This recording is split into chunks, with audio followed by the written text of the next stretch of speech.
Oh, what a day! What a lovely day! Hey guys, Jim here. Welcome in once again. I want to touch on a subject that Metal Complex recently uploaded a video on that I thought was brilliant. I thought he made a lot of really good points in that video. And it's funny because what he was commenting on is something that I've seen comments below my own videos for over a decade now, where you're bringing out a fairly expensive knife, particularly custom knives. They really don't get that.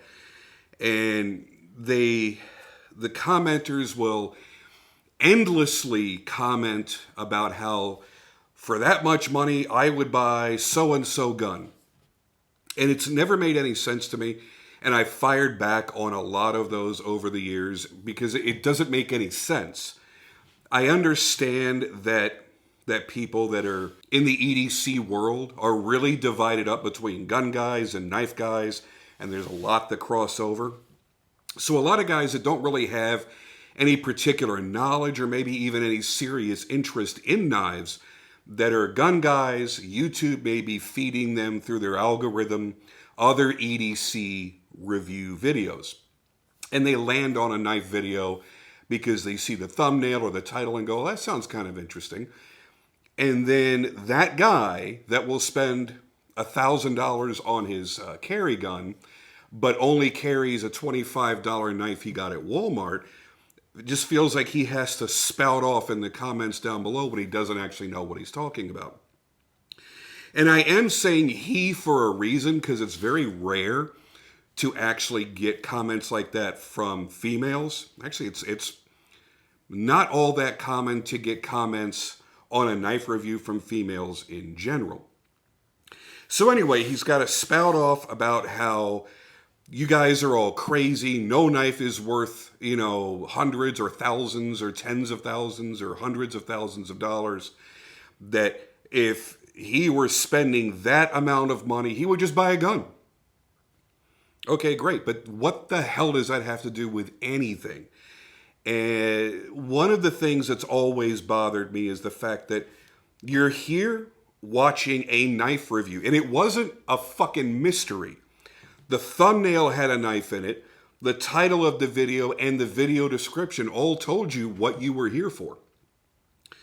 So to have negative comments about it just never really made any sense.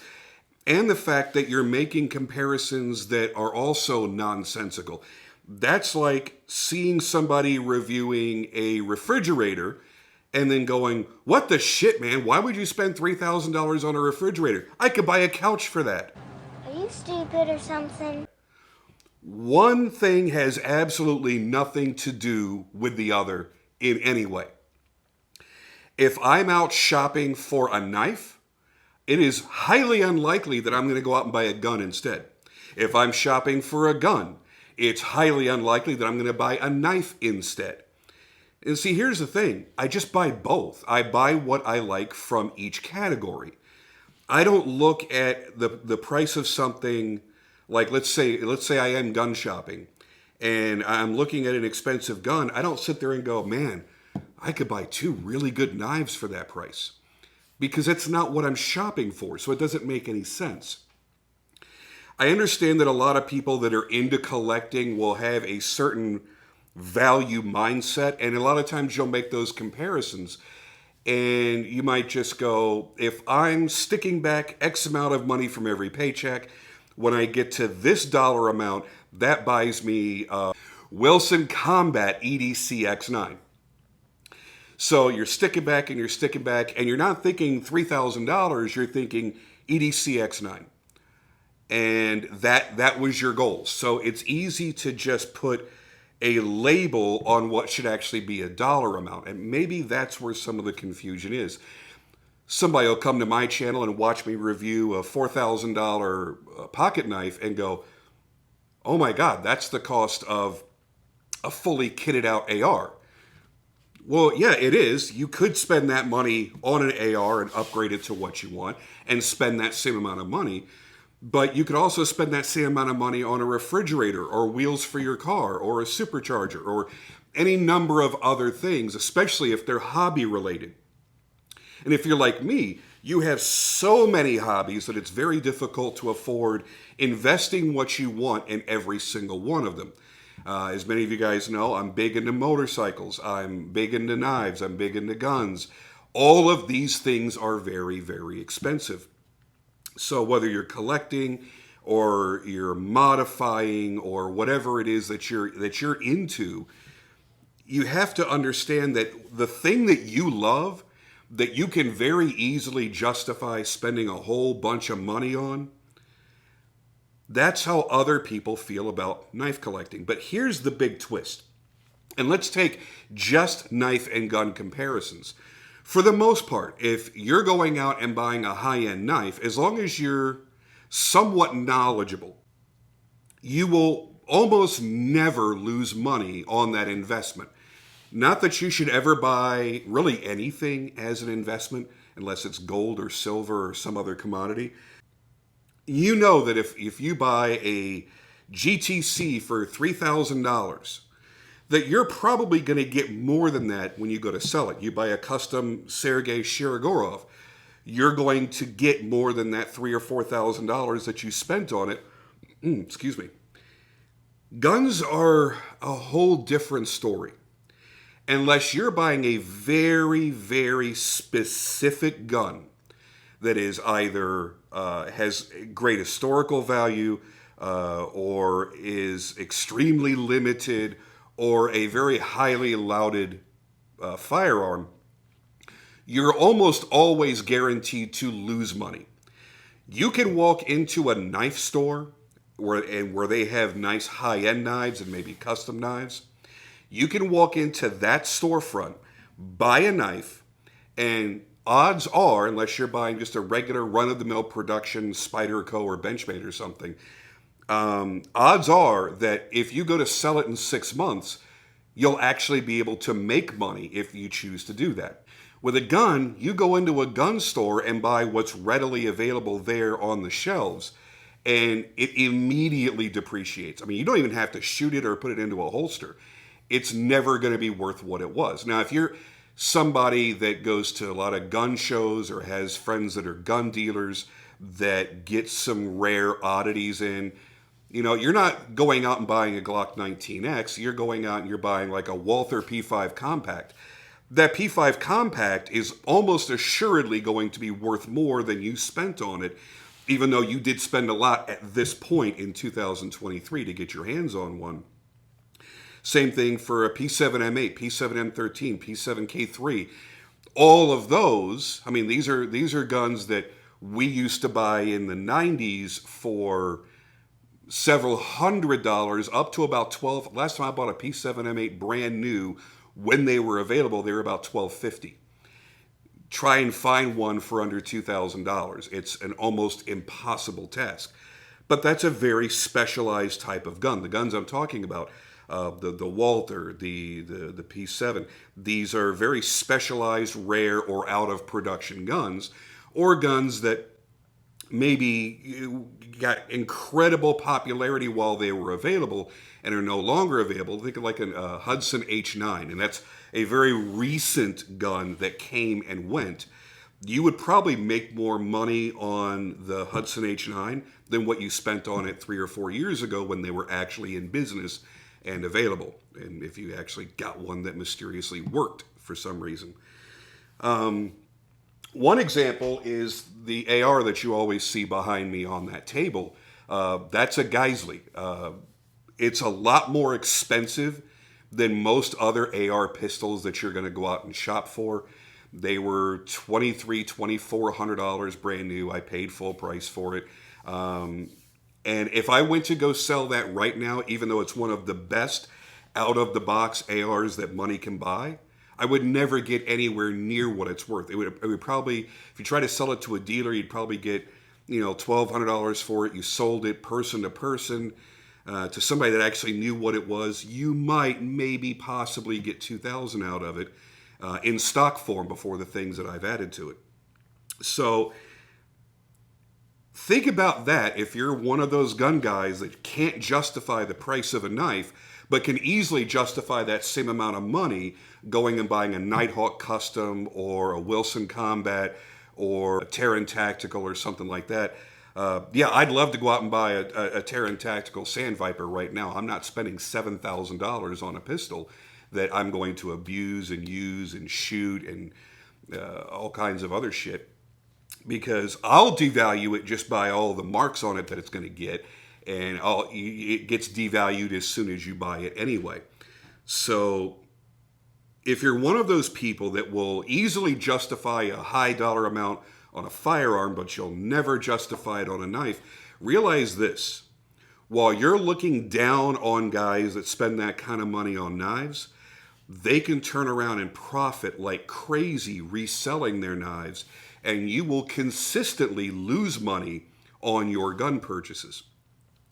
There are some that will go wildly insane in their value, and there are some that'll drop like bricks. What was that Laugo Arms Alien? That was a $7,000 pistol. And to me, it was worth every penny because it was a truly revolutionary type of pistol. I just watched a video the other day. I think it was Military Arms Channel. And he was saying, hey, the importer is no longer going to be selling these things. They've dropped the prices dramatically. And hey, here's a coupon code for another 20% off. So I went to go look at it and see what the prices were at that point. It was like $5,000. So it was already $2,000 less than it was just a year ago. Plus, he was giving another 20% off with this coupon code. And I went, man, that's got to suck for all the people that bought an Alien pistol as an investment. That went, hey, I love this gun. I'll buy one for me and I'll buy another one as an investment. Because you would think that such a revolutionary pistol, one that has been talked about by everyone and given some incredibly high accolades, you would be pretty safe to assume that that was going to continue to appreciate in value. And instead, it dropped incredibly. That didn't really make any sense, but that's actually what happened. So it doesn't happen that often with knives. Yes, if you're going out and buying, I don't know, a cold steel Espada, it will never be worth what you paid for it because nobody's ever going to give you that because they're readily available. They're not particularly special. They're not even particularly all that great. So you're going to lose money on that. But you get a custom order in from Todd Begg or TJ Fisher or GTC Knives or from Nadi Amor, any number of incredible knife makers. And that knife will be worth more than you originally paid for it. Even if you bought one of those on the secondary market, think of buying a Black Snow Customs and you paid an extra $1,000 over maker price by getting it from Slice FK or something. It will most likely already be worth more than you paid for it, even at that escalated price, because Nadi can only make so many of those knives. Everybody knows the fit and finish and the incredible workmanship that he puts into each one. And it has a built-in value. And as time goes by, and maybe he'll veer off and make different models and not make the one that you just bought anymore, that's going to make yours worth more in the future as well. The best investment I ever made, I bought a lot of cars, I bought a lot of motorcycles, I don't want to think about all the money that I've spent on my hobbies. The best single investment I ever made was in my Frank Fisher Battle. And it still to this day is the best knife I have ever owned ever in my entire lifetime. It was truly, truly amazing. But when I decided to take my knife making and go full time, and I had to build out a shop and buy multi-$1,000 machines and things like that, I contacted Frank. I said, hey, I never thought this day would come because this is my number one favorite knife, but I need to come up with a lot of money and do it fairly quickly because I want to invest it in my business and jumpstart it and get it going. He's like, I totally understand that. He goes, where are you going to sell it? I'm like, well, I'm not really too sure yet, but I could literally put it up anywhere and it will sell. He's like, well, you know what? I'm so backlogged with orders. I have a lot of customers that come to me and say, if you ever see one for sale, please let me know, and I'd like to buy it. So he contacted a couple of his customers, and they got in like an email bidding war amongst them for that one particular knife. A knife that when I bought it was valued at about $23.50. When it sold, I would have never sold it for this, and I was very clear to ask Frank, remind them what this knife was worth when you built it. Please, I don't want somebody to overpay when I heard the dollar amount. And I ended up getting $12,000 for a knife that was worth, at the time it was built, $23.50. So that was about the best investment I've ever made in a material object. I have never had that kind of luck with a gun. Not once. I've had a few good instances. Many, many years ago, back in the 90s, I used to work in and then at one point ended up managing gun ranges. And we would oftentimes buy guns from customers. And a guy walked in with a big, long case, and I knew what that case was as he crossed the threshold of the range. And I'm like, oh man, please tell me that's what I think it is, and please tell me this guy wants to sell it, not shoot it. And it was what I thought it was, and he was looking to sell it. He had mortgage payment due and some other things, and I guess he had just lost his job. He opens up this amazing case, and inside is an H&K PSG-1. And even back then, they were already appreciating in value. Now I can't even imagine what an original PSG-1 would be worth today, as long as they've been out of production. But back then, recently before that period, I as an employee, I could have ordered one, and I think the retail was somewhere around $3,500 to $4,500, if I'm not mistaken. And that's about what we paid him to purchase it. And then I bought it from the company, and I was giddy like a little schoolgirl. I could not believe my luck that I was working on the day that a guy brought in a PSG-1 and was looking to sell it, and was in such financial hardship that even though he knew what it was worth, he was taking less. And I bought it and I shot it just a little bit, just so I could say that I had the experience of shooting one, because you never came across any out in the wild. To this day, I've never once in my life ever seen one on display at any gun store or even at a gun show where you'd find a lot of curios and collectibles. And I turned around and I doubled my money the week later. And that was one of the very rare times where I went, wow, it was really smart to make that investment. And there were others that I had purchased that I thought were going to be good investments that ended up being just terrible for that. Meanwhile, with knives, I've always had really, really, really good luck. I don't even want to say luck, because I buy from specific makers or specific brands that people are going to want anyway at some point. So I've had good luck with those. I generally don't sell my knives for more than what they're worth, what the original price was, maker or manufacturer, because I just don't like doing that. And but the times that people have offered me tremendously more, I'll always message back and go, hey, just so you know, this is what I paid, or this is what it was worth when I got it. You're offering me a lot more. I can't guarantee that you'll ever get your money back out of that, since you're paying so much more. But if you want to go for it, here's my PayPal. So for somebody to get up on their soapbox on a knife review and say, I can't believe that you guys think that any knife is worth $500. I have 5 cases sitting back here behind me and to my left that I believe, if I'm not mistaken, least expensive knife in there is probably about $400. Yeah, probably somewhere in that range.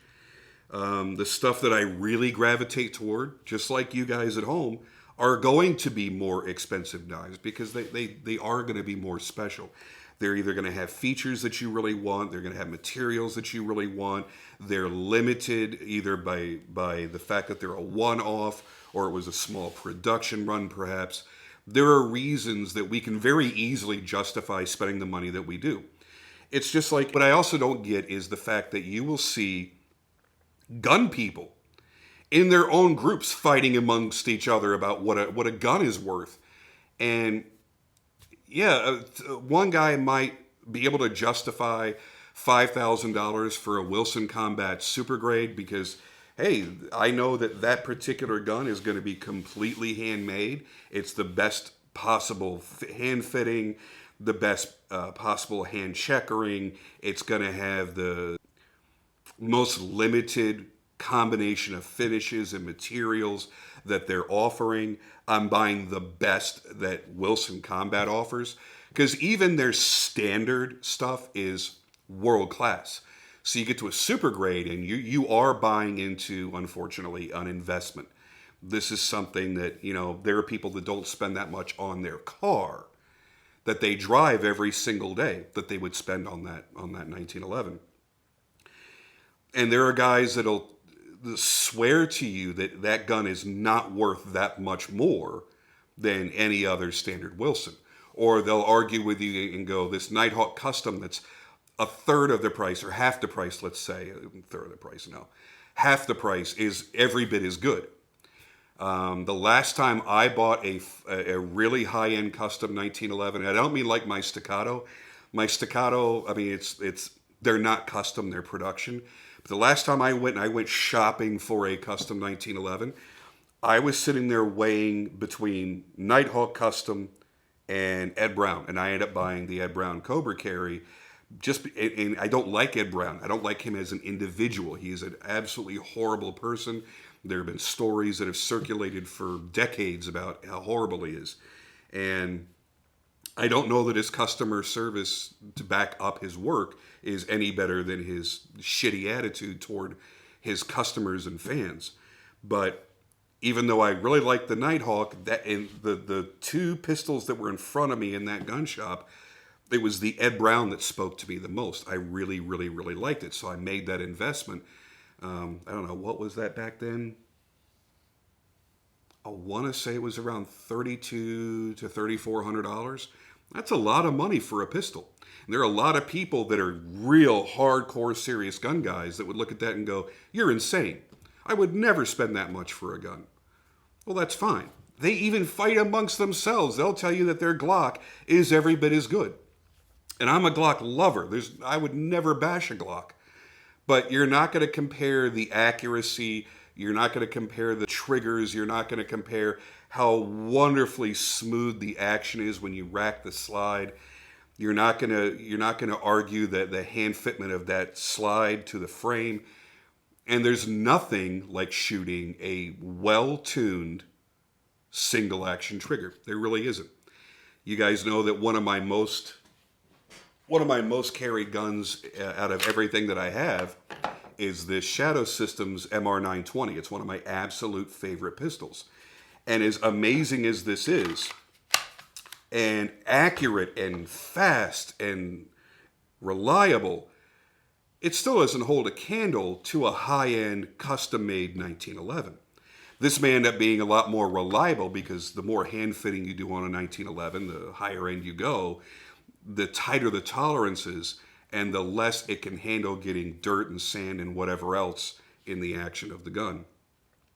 Whereas the Shadow Systems, being based on Glock designs, they're made to be, as reliable as possible.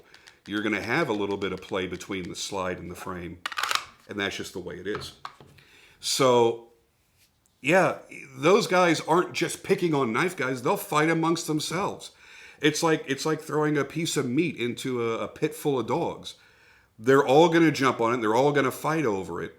It almost doesn't matter what you say. They'll fight over which carry ammo is the best ammo. They'll fight over just the friggin' caliber. My God, you say 40 cal in front of 90% of gun guys, and a fight's going to start. That's just the way it is. So, yeah, I get where Metal Complex is coming from.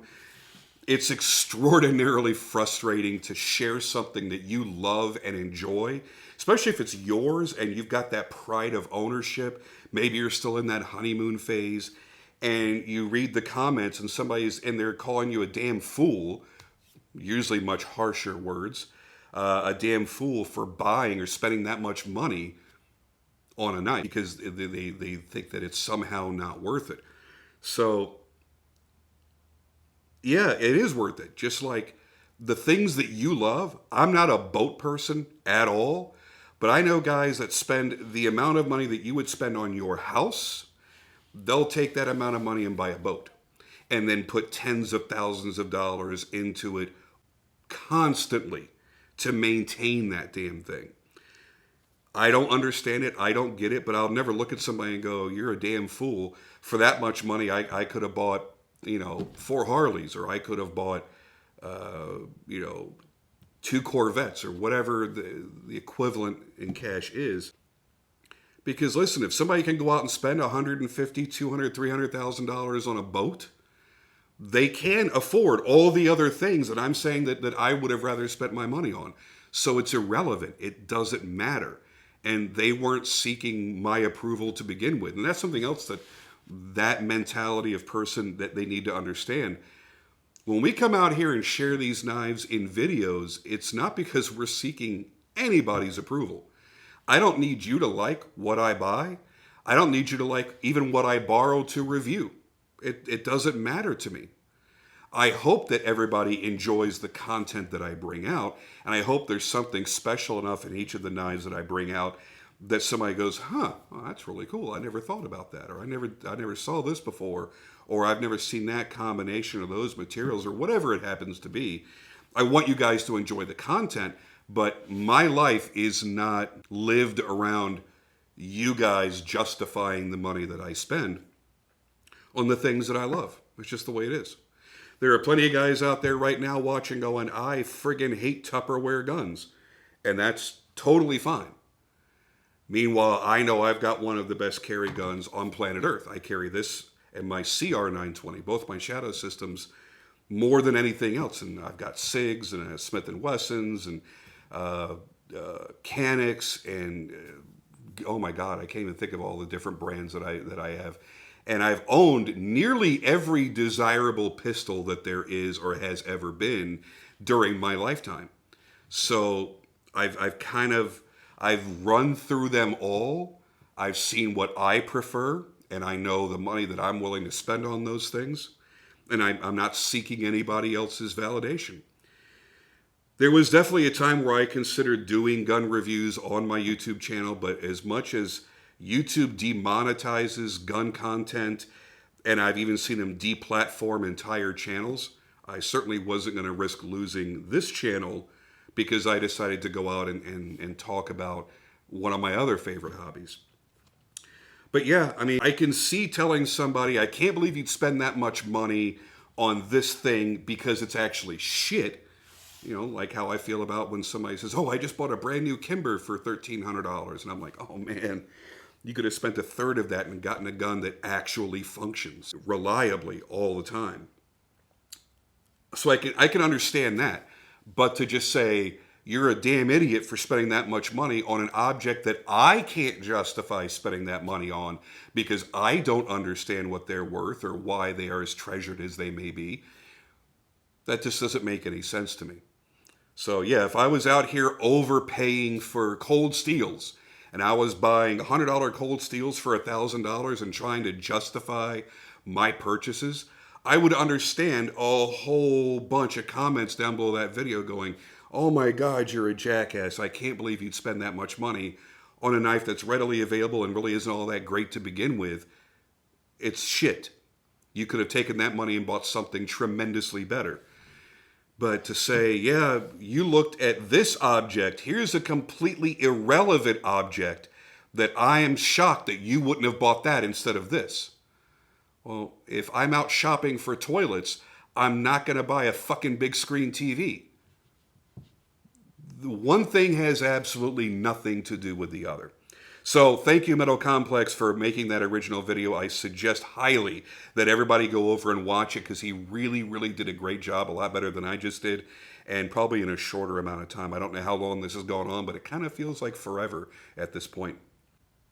Yeah, so thank you to Metal Complex for doing that. Thank you guys for watching, as always. and I'm interested to read the comments down below. I know somebody out there has probably got a double-stamped Colt Smith & Wesson single action revolver that's worth $150,000 going, you'll never buy a knife that's worth that much. Yep, I'm sure there's at least one of you out there, or you'll say that you are. Anyway, them's my thoughts. Hope you guys enjoyed the video, and I'll see you on the next video.